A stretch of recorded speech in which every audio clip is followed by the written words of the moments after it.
Nasa halos 6 na po katao ang mahigit kalahating taonang naninirahan sa isang covered court sa Taguig City. Iyan ay matapos nilang lumikas ng mag-iba dahil sa bagyo ang isang perimeter fence sa kanilang tirahan noong Hulyo ng nagdaang taon. Pero dahil tolda lang ang tinitirhan ng pamipamilya at iisang palikuran lamang ang pwede nilang gamitin. Tanong ng mga bakwit in the city, hanggang kailan po ba kami rito?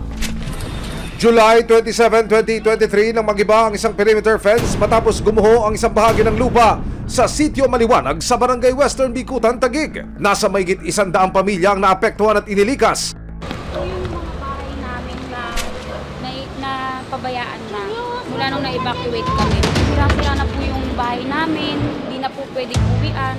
Kahit napilitin po namin umuwi, hindi na po pwede dahil mapanganib pa din po dahil sa pagbuo ng pader. Kabilang ang pamilya ni Abby Joy Rapis sa mga dinala sa Nabua Covered Court sa parehong barangay. Nung nag-1 week na po kami dito dahil nag-uulan-ulan pa, binabaha po kasi to. Ang ginawa po nila, dinala naman po nila kami sa Tenement Elementary School. Nung nagbrigada, binalik nila kami dito kasi gagamitin na po yung eskwelahan. Dala po namin lahat yung gamit namin nung pabalik dito. Kwento ni Abby, bumalik na sa dati nilang bahay ang ilang pamilya matapos makumpirmang wala sa danger zone ang kanilang bahay. Yung ibang pamilya po, bukod sa amin na 18 families, kami lang iniwan dito dahil kami yung nasa dulo na pwede matauban pa ng pader. Ayaw po talaga na kami pabalikin kasi talagang delikado daw po. Sinamahan ni Abby ang resibo na libutin ang evacuation center para mas makita ang sitwasyon dito. Bali, ito na po yung mga tent namin. Pag-iisa po kami dito kada pamilya. Ganyan lang po siya kalaki. Tinungkuran lang po namin yan ng mga kahoy para tumayo kasi lumulundo talaga siya. Sobrang hirap po kasi wala nang galawan pag nakahiga po kami. Habang nag-iikot, nakausap ng resibo ang ilang pang mga bakwit sa lugar. Para maipakita natin sa kinukulang kung anong sitwasyon nyo rito. Yung unang pangako, sabi bigyan daw po kami, hanapan daw po kami ng relokasyon na ligtas. Tapos nitong January po, 30K na daw po ang ibibigay sa amin pang upa. Ang family of 7 naman ng buntis na si Reynalyn, aminadong hindi na raw komportable ang evacuation center para sa maliit pa niyang mga anak. Kaso lang po yung mga anak po kasi ng mga anak po namin, nagkakasakit po pabalik-balik po yung ubos, sipon po. Yung isa po na kaano po namin dito, nasa center po. Mula po nung naano po kami dito, hindi na po nawala ng ubo, sipon. Bakit po gano'n? Ba't parit-parit to? Ba't bumabalik-balik yung sakit? Kasi minsan po yung singaw pa po ng Sa pagpapatuloy ng pag-iikot ng resibo sa evacuation center, ipinakita ni Abby ang isang palikuran na ginagamit ng lahat ng evacuees sa covered court. Ito po yung CR namin. Isang CR lang po yung ginagamit namin pang kalahatan po ng buong na-evacuate. Ito po kasi ma'am, dito pa po yung mga DSWD para sa kanila lang po yan. Hindi po nila pinapagamit kasi daw po bumabaho daw po. So, ito na ang CR. Ilan kayo lahat dito? 18 families po. Did I hear that right? Iisang CR para sa 18 families? Kung dumating ang call of nature pero mahaba pa ang pila, paano na? Hintayan po, kaya po dun kami natatagalan ng oras. Halimbawa, may papasok ng trabaho. Maghihintay pa po kayo matapos yung nauna, tas kasunod. Kung pagbabatayan ang memorandum ng DILG patungkol sa pamantayan ng mga palikuran sa evacuation center, dapat daw isang palikuran 20 katao lamang ang gumagamit. Pero dito po sa sitwasyon sa Nabua Covered Court, isang palikuran ang gumagamit po 58 katao. Ang sinasabi pa ng DILG, dapat hiwalay ang CR ng lalaki at babae. Pero dito po, isa lamang ang nagagamit, sarado ho ito. At hindi nagagamit ng iba pang kasarian.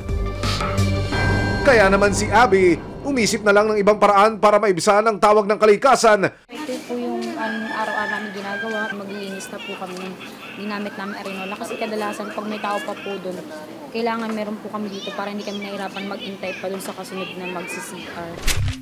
18 pamilya o halos 6 na po katao ang nagsisiksikan dito sa Nabua Covered Court na nagsisilbing pansamantagal ng evacuation center. Bukod sa kinaing sa problema sa palikuran at tulugan, ang isa pa sa mga inilalapit na problema ng mga bakwit, sila'y napapaaway na rin sa ilang pang mga lehitimong residente ng barangay. Mga residente dito, ma'am, kung ano na pong pinaparinig sa amin. Tapos may time pa pong binato nila yung mga tent namin, magsialis na daw po kami. Parang sinasabi po nila na kakapal daw po namin kasi nag-i-stay pa kami dito. Wala naman daw po kaming nahihita. Sinubukan din naming makausap ang ilang residente sa paligid ng evacuation center. Yung paligid dito sa port, hindi na po matuloy-tuloy. Kaiba na yung amoy ng port namin talaga. Pwede naman bigyan na lang sila ng pang kunting puhunan o kaya para makalis na sila dyan kasi hindi na gagamit na yung port. Opo, ma'am. Laging malinis yan. Talaga eh.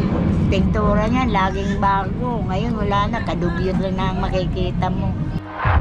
Sa pagbalik ng resibo sa evacuation center nitong March 12, 2024, habang kinukunan ng karagdagang video ang ilang mga residente, dumating ang mga tauhan ng Public Information Office ng Local Government Unit ng Taguig, pati na rin ang ilang tauhan ng City Social Welfare and Development Office ng Taguig.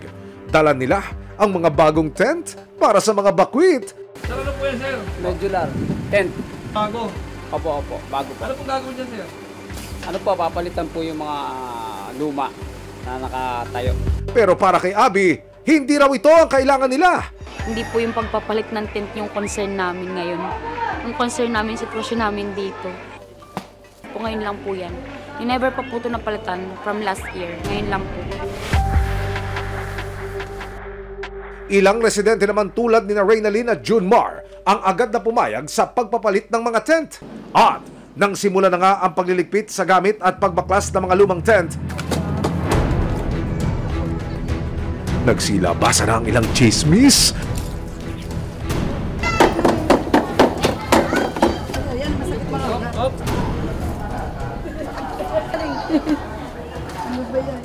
At dahil wala pa ring linaw kina Abby at iba pang evacuees kung kailan na talaga sila makalilipat sa mas maayos-ayos na tirahan. Pagkatapos nating marinig ang hinaing ng ating mga kababayan doon po sa evacuation center, yung mga bakwit, personal nating idudulog sa pamunuan ng Taguig City Hall ang kanilang mga nais na mailapit at maresolusyon ng mga problema. Patungo po tayo ngayon at personal ko kakausapin kung sino man ho yung haharap sa atin.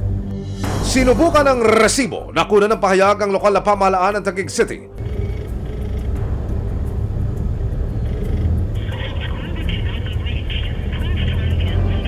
So pangalawa na tawag yun, hindi pa rin tayo sinasagot ng mga taga-PIO. Kaya tinungo na ng resibo ang Taguig City Hall sa pag-asang may makuha ng mga sagot para sa mga bakwit. Walang humarap sa amin. Literal na hindi po tayo pinatuloy sa City Hall ng Taguig. Yun daw ang instruction na natanggap naman ng mga taga-Public Information Office. Hindi rin ho tayo pinayagan na makausap ang punong lungsod. Wala raw si Mayor dyan. Para sana personal nating maipabot yung hinaing ng mga bakwit. Pero nag-release sila ng statement. Ngayon lang. Ilang minuto makaraan nating makaharap yung ilan sa kanilang mga tauhan. Ang kanilang binabanggit, bibigyan nila ng balik probinsya program yung mga bakwit na ating nakausap kanina. Meron din daw full access ang mga ito pansamantala sa lahat ng mga necessity o pangangailangan ng mga ating mga kababayang naroroon sa evacuation center. Hindi naman daw nila pinapabayaan ang mga yon. So, tingnan natin kung yan ang magiging favorable, yung tugon na yan ng local government sa mga bakwit na ating nakausap kanina. Dagdag ng Taguig City LGU, may nakalaan daw na financial assistance para sa mga bakwit kung sakaling nais na nilang mangupahan.